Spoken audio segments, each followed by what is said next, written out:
Sa pagpapatuloy ng ating balitaan, planong tutukan ng ACT Teachers Party List sa 20th Congress ang mga lulutang na problema sa nagpapatuloy na balik eskwela sa mga pampublikong paaralan ngayong Lunes. Ang mga detalye alamin sa report ni Milky Regonan.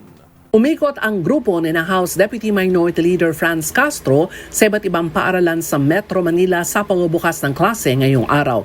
Bahagi ito ng Bisita Eskwela Initiative kung saan kukonsultahin ng mga school administrator, faculty at staff tungkol sa may isyong kinaharap ng public schools. Gusto ring maimbestigahan ni na Castro ang matagal ng problema gaya ng pagsisiksika ng mga estudyante, kakulangan sa classrooms, shifting sa class schedules at implementasyon ng blended learning. Ilan sa mga dadalawin ng ACT Teachers Party List ay ang Batasan Hills National High School at ang Melencio Elementary School. Target ding puntahan ang Caloocan Central Elementary School at ang San Francisco High School sa Quezon City na naapektuhan ng sunog kahapon.